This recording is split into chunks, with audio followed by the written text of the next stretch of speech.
चलिए एक दृश्य पर थोड़ा गौर करते हैं। मतलब 1930 के दशक का भारत। हाँ, एक बहुत ही उथल पुथल वाला दौर। बिल्कुल। एक भव्य मंदिर का दरवाजा इमेजिन कीजिए और बाहर एक निहत्थी बिल्कुल शांत भीड़ बैठी है। हाँ, और ये वो लोग हैं जिन्हें उस समय के समाज ने अछूत का ठप्पा दे दिया था। सही कहा।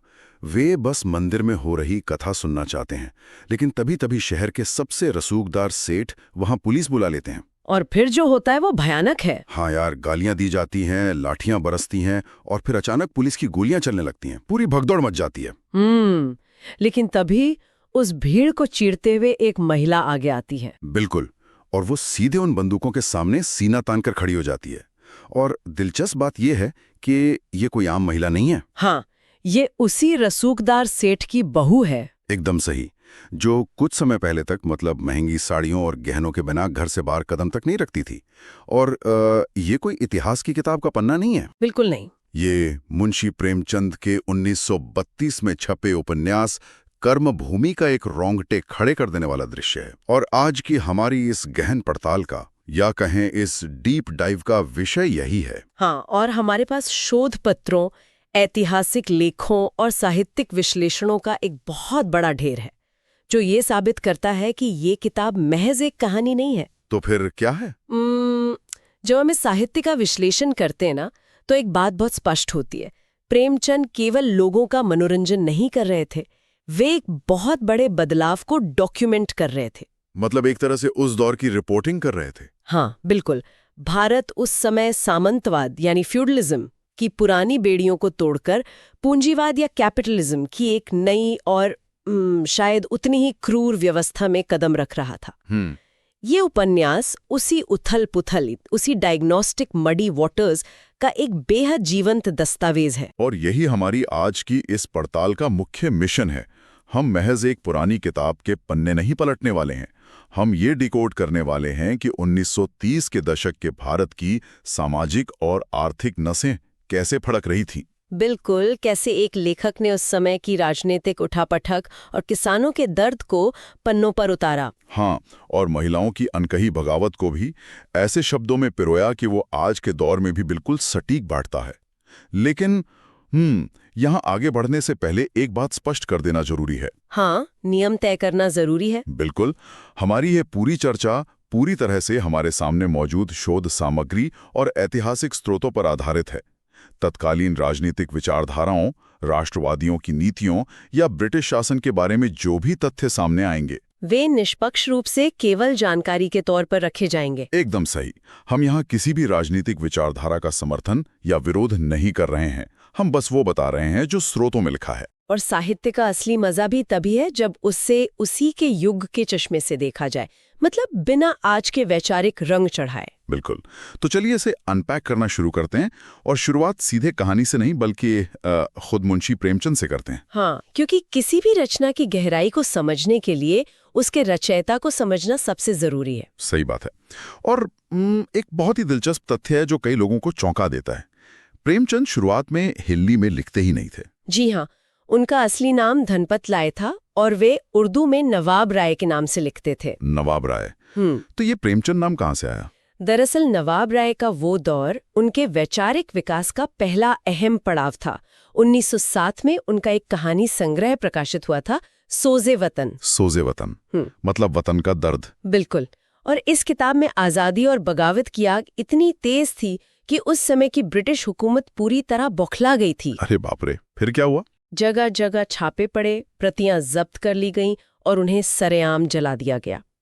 लेखक की तलाश शुरू हो गई कि आखिर ये नवाब राय है कौन।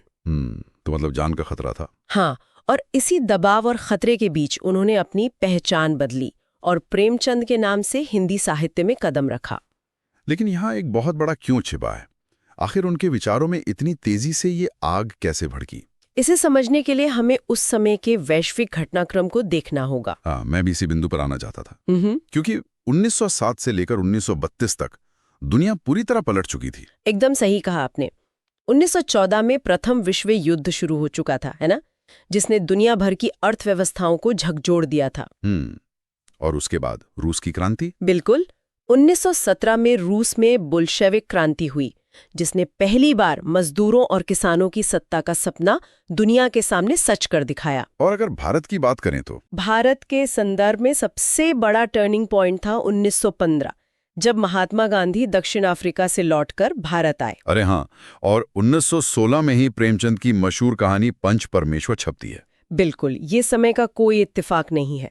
स्रोतों के अनुसार आर्य समाज का सुधारवाद, रूसी विचारक टॉल्स्टॉय का जमीनी यथार्थवाद और सबसे बढ़कर महात्मा गांधी का प्रभाव। जी हाँ, महात्मा गांधी के अहिंसा और सत्याग्रह के सिद्धांतों ने प्रेमचंद के सोचने के तरीके को जड़ से बदल दिया था। ये तो कुछ ऐसा हुआ जैसे कोई बहुत ही लोकप्रिय फिल्म मेकर हो जी, जो पहले राजकुमारों और परियों की रोमानी फिल्में बनाता हो, और वो अचानक से कैमरा उठाए और सड़कों पर उतरकर मजदूरों के पसीने और किसानों के फटे जूतों पर हार्ड हिटिंग डॉक्यूमेंट्रीज बनाने लगे। मतलब उनका पूरा नजरिया ही पलट गया। बहुत ही सटीक उदाहरण है ये। लेकिन इसका सीधा असर उनकी रचनाओं पर कैसे पड़ा, खासकर कर्मभूमि पर? इसका सबसे बड़ा प्रमाण है श्रम की प्रतिष्ठा, यानी डिग्निटी ऑफ लेबर का सिद्धांत। अच्छा, वो कैसे? गांधी जी का मानना था कि हाथ से किया गया कोई भी काम छोटा नहीं होता। प्रेमचंद ने इस विचार को उठाया और इसे कर्मभूमि के नायक अमरकांत के चरित्र में पूरी तरह गूंथ दिया। तो चलिए अमरकांत के बारे में बात करते हैं। ये चरित्र मुझे बड़ा विरोधाभासी लगता है। वो क्यों? मतलब वो शहर के सबसे अमीर और रसूखदार सेठ समरकांत का बेटा है। वो उस सामंती ढांचे के बिल्कुल शिखर पर बैठा है, जहां उसे जीवन में कभी पानी का ग्लास भी खुद उठाने की जरूरत नहीं। बिल्कुल, उसे सब कुछ चांदी की चम्मच में मिला था। हाँ, लेकिन इसके बावजूद वो अपने ही पिता के धन लोलुप स्वभाव से, उनके पाखंड और गरीबों के प्रति उनके तिरस्कार से बहुत नफरत करता है। वो घर में तमाम सुख सुविधाएं होने के बावजूद हर रोज 2 घंटे चरखा चलाता है। और वो चरखा सिर्फ एक सूत काटने का साधन नहीं है, वो एक वैचारिक विद्रोह है। बिल्कुल। चरखा चलाने से आगे बढ़कर अमरकांत एक ऐसा कदम उठाता है जो उस समय के सामंती और पूंजीवादी समाज के मुंह पर सीधा तमाचा था। वो क्या? वो खद्दर यानी खादी बेचने का फैसला करता है। लेकिन यहाँ ध्यान देने वाली बात यह है कि वो इसके लिए कोई दुकान नहीं खोलता या किसी नौकर को नहीं रखता है ना। एकदम सही, वो खुद खद्दर का भारी गट्ठर अपनी पीठ पर लाद कर बाजार में बेचने निकल पड़ता है। बाजार में लोग उसे अचरज से देखते हैं। एक अमीर बाप का बेटा पीठ पर बोझा ढो रहा है। हाँ, एक दुकानदार उसे टोक कर कहता भी है कि अरे थोड़े से पैसों के लिए कोई मजदूर क्यों नहीं रख लेते, लोग हंसेंगे। और बाहर वालों से ज्यादा तो उसे अपनी घर में ताने सुनने पड़ते हैं यार। बिल्कुल। उसकी पत्नी सुखदा, जो कि एक बहुत ही विलासितापूर्ण जीवन जीने की आदी है, और उसके पिता समरकांत, दोनों के लिए ये तो नाक कटने वाली बात है। हाँ, सुखदा उस पर भड़कते हुए कहती है कि क्या चंद रुपयों के लिए घर घर जाकर खुशामद करते हुए शर्म नहीं आती। लेकिन इसके जवाब में अमरकांत जो कहता है ना, वो वाकई डिग्निटी ऑफ लेबर को बहुत अच्छी तरह परिभाषित करता है। जी, वो बहुत ही शांति से जवाब देता है, काम करके कुछ उपार्जन करना शर्म की बात नहीं, दूसरों का मुंह ताकना शर्म की बात है। वाह, इस संवाद की गहराई को समझिए। हाँ, ये सिर्फ एक पति पत्नी की बहस नहीं लग रही मुझे। बिल्कुल नहीं, ये दो अलग अलग युगों की सोच का भारी टकराव है। कैसे? समरकांत और सुखदा उस सामंती सोच का प्रतिनिधित्व करते हैं जहां मेहनत करने वाले को, हाथ से काम करने वाले को नीचा समझा जाता था। हाँ, और बिना कुछ किए बस कुर्सी पर बैठकर हराम की कमाई खाने को स्टेटस माना जाता था। बिल्कुल। अमरकांत का पीठ पर खद्दर ढोना दरअसल उस खोखले स्टेटस सिंबल को तोड़ने की एक मजबूत कोशिश है। लेकिन यहाँ मैं इस कहानी के इस हीरो वाले ढांचे पर थोड़ा सवाल उठाना चाहूंगा। हाँ, बताइए। अमरकांत की ये बातें सुनने में बहुत क्रांतिकारी और आदर्शवादी लगती हैं। मतलब अमीर बाप का बेटा गरीबों का मसीहा बन रहा है। लेकिन अगर कोई पात्र इतना ही महान और त्याग की मूरत है, तो वो इंसान कम और एक विचारधारा का प्रोपेगेंडा टूल ज्यादा लगने लगता है। क्या अमरकांत वाकई एकदम परफेक्ट नायक था जिसमें कोई खोटी नहीं थी? ये एक बहुत ही पैनी और जरूरी ऑब्जर्वेशन है, और मैं कहूंगी कि यहीं प्रेमचंद की लेखनी का असली जादू सामने आता है। उनका यथार्थवाद, उनका रियलिज्म। मतलब वो परफेक्ट नहीं था? बिल्कुल नहीं। अमरकांत कोई देवता नहीं है, वो कमजोरियों, भ्रांतियों और बहुत सारे कंफ्यूजन से भरा हुआ एक युवा है। अच्छा। वो बड़े बड़े आदर्शों की बात जरूर करता है, लेकिन अपने ही निजी जीवन में वो फेल हो रहा है। अपनी पत्नी के साथ। हाँ, जब उसे अपनी पत्नी सुखदा से वो बौद्धिक और भावनात्मक जुड़ाव नहीं मिलता जिसकी वो उम्मीद कर रहा था, तो वो भागने के रास्ते तलाशने लगता है। अरे वो अपने ही घर के चौकीदार की युवा पोती सकीना की ओर आकर्षित हो जाता है। मतलब वो अपनी वैचारिक लड़ाई डटकर लड़ने के बजाय अपनी घरेलू परिस्थितियों से पलायन कर रहा है, भाग रहा है। बिल्कुल, वो एस्केप राउट लेता है और सिर्फ निजी जीवन में ही नहीं, राजनीतिक जीवन में भी वो बहुत भटकता है। वो कैसे? घर छोड़ने के बाद शोहरत और खुद को साबित करने की अंधी चाह में वो एक जगह गांधीवादी अहिंसा का रास्ता ही छोड़ बैठता है। तो वो हिंसा पर उतर आता है। हाँ, वो किसानों को लेकर डायरेक्ट कॉन्फ्रंटेशन या कहें हिंसक टकराव के रास्ते पर चला जाता है और इसका परिणाम बहुत भयानक होता है। जाहिर है सरकार तो ताकतवर थी। बिल्कुल, किसानों का भारी नुकसान होता है, कई जानें जाती हैं। इस बड़ी त्रासदी के बाद ही उसका भ्रम टूटता है। उसे अपनी गलती का एहसास होता है और वो वापस रचनात्मक और अहिंसक रास्ते पर लौटता है। ये वाकई उसे एक बहुत ही मानवीय चरित्र बनाता है। इंसान गलतियां करता और फिर उनसे सीखता है। बिल्कुल। तो जब अमरकांत ये सब पीछे छोड़कर घर से भागता है तो वो जाता कहाँ है? यहीं से मुझे लगता है ये कथा शहर के पक्के मकानों से निकलकर गांव की धूल भरी वास्तविकता में प्रवेश करती है। सही कहा। ये इस पूरी कथा का एक बड़ा टर्निंग पॉइंट है। अमरकांत शहर छोड़कर एक गांव में पहुंचता है। वो चमार बस्ती में जाता है और वहां सलोनी काकी नाम की एक बुजुर्ग महिला की झोपड़ी में शरण लेता है। और यहाँ फिर से गांधी जी के स्वच्छता अभियान और छुआछूत विरोधी मुहिम की झलक बिल्कुल साफ दिखाई देती है। हाँ, वो कैसे? मतलब अमरकांत उस झोपड़ी में रहकर लोगों को सिर्फ उपदेश नहीं देता, वो खुद झाड़ू लगाता है। वो अपने आचरण से गांव वालों को प्रेरित करता है कि वो शराब और मांस का सेवन छोड़ दें। Leading by example. बिल्कुल। और एक बहुत ही मार्मिक प्रसंग आता है जब सलोनी काकी बड़े संकोच में उससे पूछती है कि क्या वो उस अछूत बस्ती में रुक पाएगा। और अमरकांत का जवाब बहुत सशक्त होता है। हाँ, अमरकांत कहता है, मैं जात पात नहीं मानता। जो सच्चा है वो चमार भी हो तो आदर के योग्य है, जो दगाबाज और झूठा है वो ब्राह्मण भी हो तो आदर के योग्य नहीं। बहुत गहरी बात है, लेकिन इस ग्रामीण पृष्ठभूमि के पीछे एक बहुत बड़ा आर्थिक और ऐतिहासिक कारण भी काम कर रहा था। अच्छा, वो क्या? हमें ये याद रखना चाहिए कि ये कहानी 1930 के दशक की है। ये वो समय था जब पूरी दुनिया ग्रेट डिप्रेशन यानी भारी आर्थिक मंदी की चपेट में थी। अरे हाँ, 30 की मंदी। बिल्कुल। भारत में इसका सीधा असर कृषि पर पड़ा था। नकदी फसलों के या कैश क्रॉप्स के दाम बिल्कुल जमीन पर आ गिरे थे। तो किसानों का तो बुरा हाल होगा। बहुत बुरा।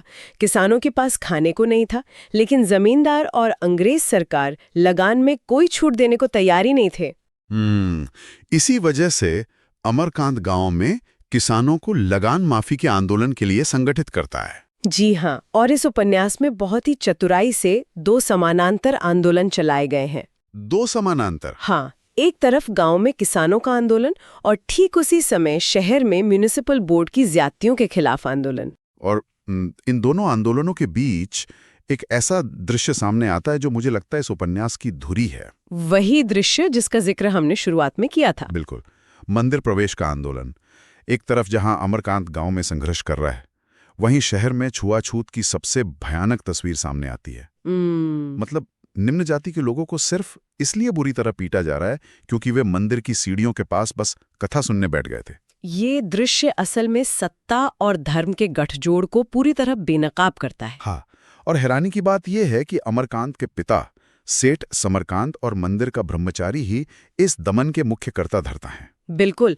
जब एक बूढ़ा आदमी हाथ जोड़कर गिड़गिड़ाकर कहता है कि वे तो सिर्फ दरवाजे पर बैठे थे, तो ब्रह्मचारी उसे जूता मारते हुए गालियां बकता है कि उनके आने से सब अपवित्र हो गया। हाँ, और धर्म के नाम पर सेठ समरकांत पुलिस बुलावा कर उन निहत्थे लोगों पर लाठियां और गोलियां तक चलवा देते हैं। इस पूरे घटनाक्रम में ना डॉक्टर शांति कुमार का एक संवाद है जो बहुत ही व्यंग्यात्मक है और वो सीधा दिल पर चोट करता है। वो कौन सा?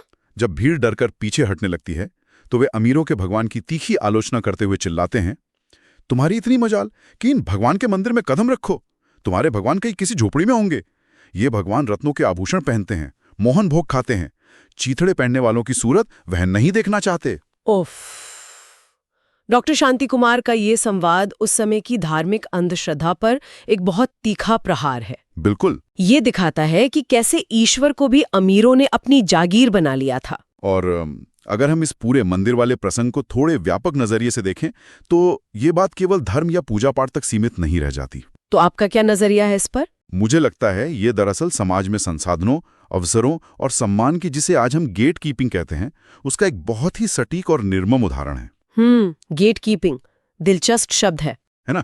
जो ताकतवर है, जिसके पास पैसा और सत्ता है, वो एक अदृश्य दरवाजे पर खड़ा हो गया है और वही तय कर रहा है कि किसे सम्मान के दायरे में आने की अनुमति है और किसे हमेशा बाहर धूल में ही रहना होगा। बहुत सही विश्लेषण है आपका। और यहीं से कहानी का सबसे बड़ा सवाल खड़ा होता है। कौन सा सवाल? जब ये गेट कीपिंग अपने सबसे हिंसक रूप में आती है, जब सच में गोलियां चलती हैं, तब उस निहत्थे भीड़ के सामने दीवार बनकर कौन खड़ा होता है? अरे हाँ, यहीं से इस उपन्यास का पूरा फोकस बदल जाता है। बिल्कुल, इसकी पूरी ऊर्जा एक बिल्कुल नई दिशा में मुड़ जाती है। हाँ। और वो है महिला पात्रों की भूमिका। सुखदा। इसका चरित्र विकास वाकई चौंकाने वाला है। बहुत ज्यादा। जो सुखदा शुरुआत में एक बहुत ही तार्किक, दूसरों पर हावी होने वाली और सिर्फ विलासिता पसंद करने वाली महिला थी, जो अमरकांत के चरखा चलाने का मजाक उड़ाती थी, वही सुखदा जब देखती है कि पुलिस निहत्थों पर गोलियां चला रही है, तो उसके भीतर का सोया हुआ विद्रोह जाग उठता है। हाँ, वो सिर्फ विरोध ही नहीं करती, वो प्रजा के समर्थन में सीधे गोलियों के सामने खड़ी हो जाती है। और मुझे लगता है सुखदा का ये रूपांतरण साधारण नहीं है। बिल्कुल नहीं। ये अमरकांत के आचरण के मुकाबले कहीं ज्यादा ठोस है। वो कैसे? देखिए, अमरकांत समस्याओं से उलझकर या घबराकर गांव भाग गया था ना, लेकिन सुखदा उन समस्याओं की आंखों में आंखें डालकर खड़ी होती है। हाँ, वो डटकर सामना करती है। वो भागते हुए लोगों को इकट्ठा करती है, रणनीतियां बनाती है और उस पूरे जन आंदोलन का नेतृत्व अपने हाथों में ले लेती है। कमाल है। यहाँ तक कि कहानी में अमरकांत खुद इस बात को स्वीकार करता है कि जनता को संगठित करने की जो अद्भुत क्षमता सुखदा में है, वो उसके खुद के भीतर भी नहीं है। लेकिन क्या सुखदा कोई इकलौता अपवाद है इस कहानी में? बिल्कुल नहीं। अगर हम प्रेमचंद के पूरे साहित्यिक सफर को देखें तो ये बात बार बार सामने आती है। अच्छा। बाकी किताबों में भी। बिल्कुल। आप गोदान की धनिया को देख लीजिए, गबन की जालपा को या निर्मला को। प्रेमचंद की महिलाएं कभी बेबस या लाचार नहीं दिखाई गईं। हाँ, वो हमेशा संघर्ष करती हैं। हाँ, वे घोर पितृसत्तात्मक समाज, भयानक गरीबी और सामाजिक बेड़ियों के बीच भी अपने आत्मसम्मान के लिए लड़ती हैं। मतलब वे केवल शारीरिक रूप से नहीं, बल्कि भावनात्मक और मानसिक रूप से भी पुरुषों से कहीं अधिक मजबूत दिखाई गई हैं। एकदम सही। इसी कर्मभूमि में एक और पात्र है रेणुका देवी। हाँ, रेणुका देवी। वे समाज के तानों की परवाह किए बिना अपनी सारी संपत्ति एक आश्रम के लिए दान कर देती हैं। ये तो सीधे तौर पर गांधी जी के अपरिग्रह के एकादश व्रत से जुड़ता है। अपरिग्रह? हाँ, जहां आवश्यकता से अधिक संपत्ति का संग्रह न करने की बात कही गई है। बिल्कुल सही पकड़ा आपने। लेकिन मेरे मन में यहाँ एक बड़ा सवाल उठ रहा है। पूछिए। 1930 का दशक, एक ऐसा रूढ़िवादी समाज जहां औरतों को घर की चारदीवारी और पर्दा प्रथा के पीछे धकेल कर रखा जाता था। बहुत बंदिशें थीं। ऐसे समय में प्रेमचंद ने इतनी बड़ी क्रांति का नेतृत्व या कहें बदलाव की सबसे बड़ी ताकत पुरुषों के बजाय महिलाओं के हाथों में क्यों सौंप दी? यह प्रेमचंद की सबसे बड़ी राजनीतिक और मनोवैज्ञानिक समझ का हिस्सा था। वो क्या समझते थे? वे बहुत गहराई से ये बात समझते थे कि आजादी की लड़ाई केवल अंग्रेजों को बाहर निकालने की लड़ाई नहीं हो सकती। तो फिर क्या थी? जब तक समाज का सबसे शोषित वर्ग, जिसमें उस समय महिलाएं और दलित सबसे नीचे आते थे, जब तक वे सशक्त नहीं होंगे, उनकी बेड़ियां नहीं टूटेंगी, तब तक कोई भी राष्ट्रीय स्वाधीनता बिल्कुल खोखली ही रहेगी। दरअसल वे उस समय के तथाकथित राष्ट्रवादियों की एक बहुत बड़ी कमजोरी को बेनकाब कर रहे थे। कमजोरी? किस तरह की कमजोरी? देखिए, उस दौर के कई राष्ट्रवादी नेता बाहर सड़कों पर तो आजादी के बड़े बड़े भाषण देते थे। हाँ, लेकिन अपने ही घरों में वे एक तानाशाह की तरह बर्ताव करते थे। वे अंग्रेजों के गुलामी से तो आजादी चाहते थे, लेकिन महिलाओं पर अपनी हुकूमत, अपना सामंती राज बनाए रखना चाहते थे। अरे बाप रे, मतलब कथनी और करनी में बहुत बड़ा अंतर था। बिल्कुल, जमीन आसमान का अंतर था। वे मानसिक रूप से अभी भी गुलाम ही थे।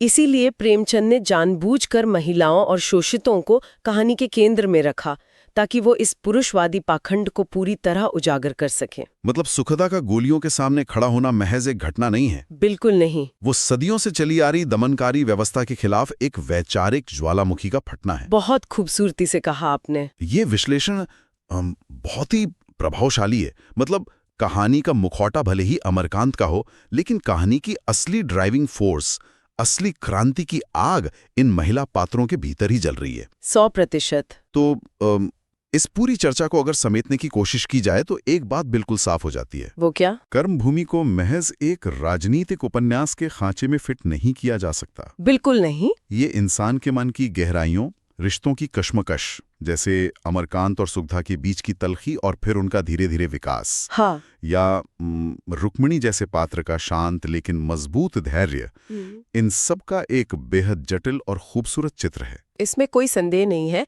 और यही कारण है कि ये रचना आज भी पुरानी नहीं लगती, आज भी प्रासंगिक है। बिल्कुल। जब कोई इसे आज पढ़ता है ना, तो उसे अपने ही आसपास की दुनिया दिखाई देती है। वो कैसे? आप खुद सोचिए, किसानों का जो संघर्ष उस दौर में था, कर्ज का बोझ, जमीन छिन जाने का डर, क्या वो आज पूरी तरह खत्म हो गया है? बिल्कुल नहीं। आज भी हम खबरों में यही देखते हैं। और आज भी आर्थिक असमानता की खाई लगातार चौड़ी हो रही है। महिलाओं को अपने हक और अपनी सुरक्षा के लिए आज भी सड़कों पर उतरना पड़ रहा है। सही बात है। तो प्रेमचंद भले ही 1930 के दशक में लिख रहे थे, लेकिन वे दरअसल 21वीं सदी के समाज को भी उसका आईना दिखा रहे थे। ये एक बहुत ही सटीक बात कही आपने। साहित्य वही है जो समय की सीमाओं को लांघ जाए। बिल्कुल। आखिर में इस पूरी पड़ताल को खत्म करने से पहले एक विचार है जिस पर सबको गहराई से सोचना चाहिए। जी बताइए। हमने देखा कि कैसे प्रेमचंद ने अपने समय की सबसे बड़ी कुप्रथाओं, छुआछूत, धार्मिक पाखंड और भीषण आर्थिक मंदी को अपनी कहानी का हथियार बनाया। उन्होंने उस समय के सामंतवाद को बेनकाब किया, लेकिन जरा इमेजिन कीजिए, यदि मुंशी प्रेमचंद आज के इस डिजिटल युग में मौजूद होते। अरे वाह, दिलचस्प ख्याल है। इस सोशल मीडिया, आर्टिफिशियल इंटेलिजेंस और गिग इकोनॉमी के दौर में अगर वे अपनी कलम उठाते, तो उनका वो विद्रोही अमरकांत आज किस चीज के खिलाफ आवाज उठा रहा होता? आज के इस चमकते हुए स्क्रीन वाले दौर का वो अदृश्य अछूतपन क्या होता? वो नया सामंतवाद क्या होता जिसे वे अपनी स्याही से बेनकाब करते? सोचने वाली बात है। बिल्कुल। ये एक ऐसा सवाल है जो हम सबको अपने आसपास के समाज को एक नए नजरिए से देखने के लिए मजबूर करता है।